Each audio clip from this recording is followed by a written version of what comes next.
বর্তমান ভারতের ইউটিউব চ্যানেলের পক্ষ থেকে সবাইকে শুভেচ্ছা, স্বাগতম। আজকে আমরা আলোচনা করব একাদশ শ্রেণীর প্রাচীন বাংলার সাহিত্যিক নিদর্শন, একমাত্র সাহিত্যিক নিদর্শন চর্যাপদ নিয়ে।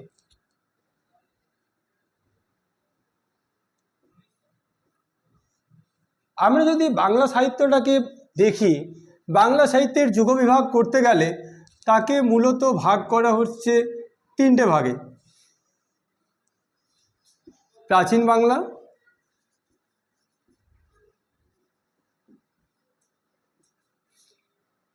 মধ্য বাংলা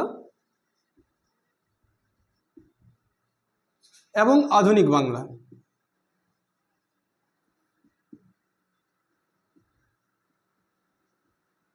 আজকে আমাদের আলোচনার বিষয় হচ্ছে প্রাচীন বাংলার একমাত্র সাহিত্যিক নিদর্শন চর্যাপদ নিয়ে।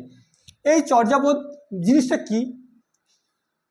হিন্দু ধর্মের পুনরুত্থানের যুগে বৌদ্ধ সাহিত্যিকরা বা বৌদ্ধ তান্ত্রিকরা তাদের ধর্মকে বাঁচানোর জন্য ভারত ছেড়ে তিব্বত, নেপাল সীমান্তে আশ্রয় নিয়েছিল।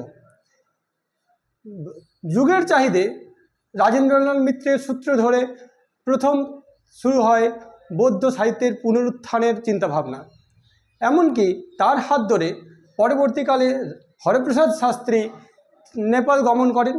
তিনি তৃতীয়বার নেপাল গমন করেন 1907 খ্রিস্টাব্দে। 1907 খ্রিস্টাব্দে এই 1907 খ্রিস্টাব্দে তৃতীয়বার নেপাল যাত্রায় নেপালের রাজদরবারের গ্রন্থাগার থেকে তিনি আবিষ্কার করেন চর্যাপদ, ডাকার্ণব, সরহপদের দোহা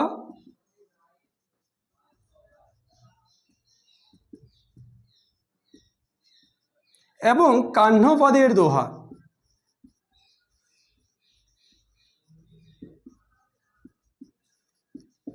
এই চারটি মূল পুঁথি। এমনকি তিনি পরবর্তীকালে 1916 খ্রিস্টাব্দে বঙ্গীয় সাহিত্য পরিষদ থেকে এই চারটি পুঁথি একত্রে প্রকাশ করেন, যাকে নাম দিচ্ছেন হাজার বছরের পুরাণ,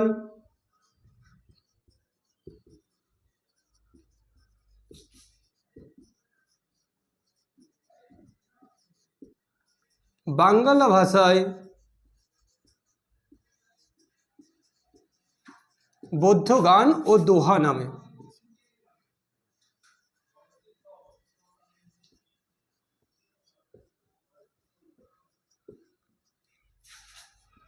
হাজার বছরের পুরাণ বাংলা ভাষায় বৌদ্ধ গান ও দোহা নামে। এটি প্রকাশিত হয় 1916 খ্রিস্টাব্দে এবং প্রকাশ করেন বঙ্গীয় সাহিত্য পরিষদ থেকে। এই চারটি পুঁথির যে সংবলিত গ্রন্থ পরবর্তীকালে সুনীতি কুমার চট্টোপাধ্যায় প্রমুখেরা, সুনীতি কুমার চট্টোপাধ্যায় তার ODBL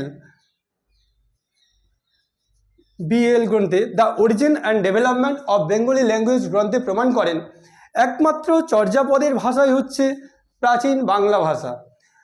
বাকি যে তিনটে ছিল ডাকার্ণব, সরহপদের দোহা, কাহ্নপদের দোহা, এর ভাষা ষোড়শ্রেণী অপভ্রংশের লক্ষণাক্রান্ত। অর্থাৎ চর্যাপদের মধ্যে প্রাচীন বাংলার নিদর্শন কিছুটা হলেও নিহিত আছে বলে উনি মনে করেছেন। এখন আমরা দেখব এই যে চর্যাপদ জিনিসটা কি।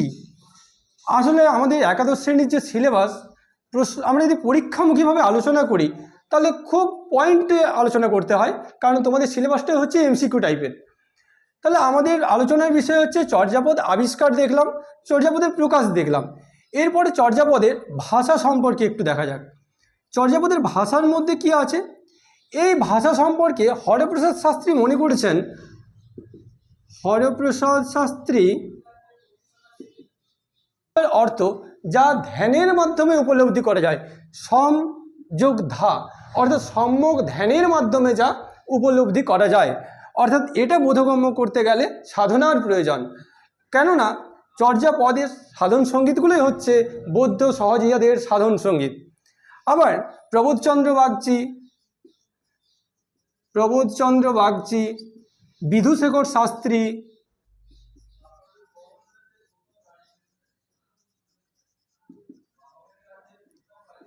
প্রমুখেরা মনে করেন সন্ধ্যা বানান সন্ধ্যা জফলা নয়, বানান হচ্ছে সন্ধ্যা দন্তের নয় ধয়ে আকার, সন্ধ্যা ভাষা, অর্থাৎ যা অনুসন্ধানের মাধ্যমে উপলব্ধি করতে হয়। অর্থাৎ বলা যায় চর্যাপদের ভাষা হচ্ছে এক আলো আঁধারি ভাষা, যা সহজে বোঝা যায় বা বোঝা যায় না। হরপ্রসাদ শাস্ত্রী বলেছেন কতক বুঝা যায়, কতক বুঝা যায় না। তাহলে যাই হোক, এর ভাষা উপলব্ধি করতে গেলে বা অনুভব করতে গেলে সম্যক সাধনার প্রয়োজন, অর্থাৎ কিছু সাধন তত্ত্ব সম্পর্কে ধারণা থাকা আমাদের প্রয়োজন। এই যে চর্যাপদের ভাষা, এর ভাষার মধ্যে প্রাচীন বাংলার কিছু কিছু নিদর্শন আমরা দেখতে পাই।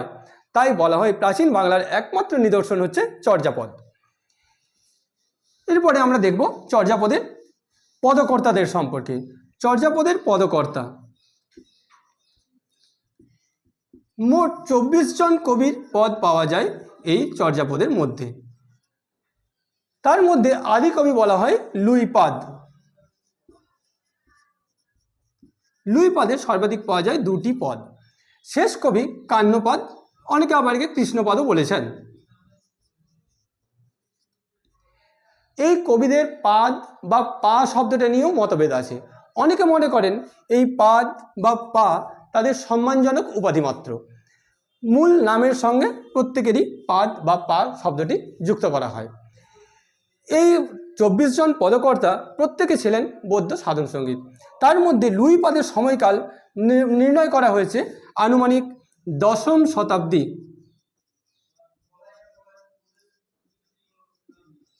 এবং কান্যপাদ শেষ পদকর্তা, তার সময়কাল নির্ণয় করা হয়েছে দ্বাদশ শতাব্দী।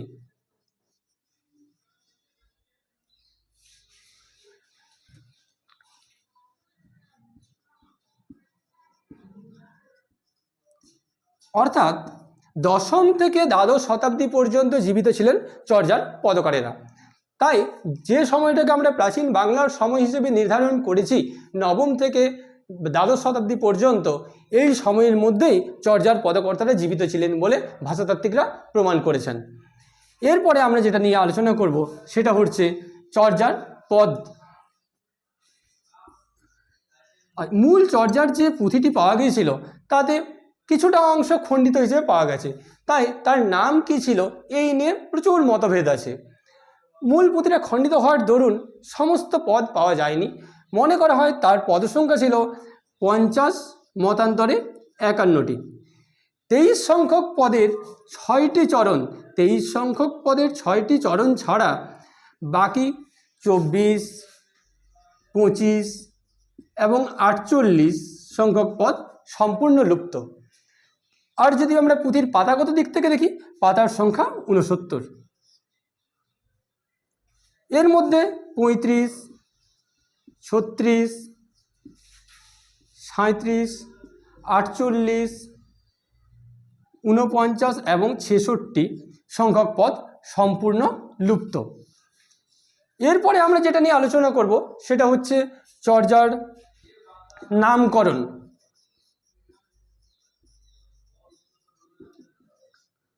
চর্যার নামকরণ যদি দেখি, মূল পুঁথি যে আবিষ্কৃত হচ্ছে, যেটা হরপ্রসাদ শাস্ত্রী আবিষ্কার করছেন, তার নামকরণ নিয়ে বহু মতভেদ আছে। যেহেতু পুঁথির পৃষ্ঠা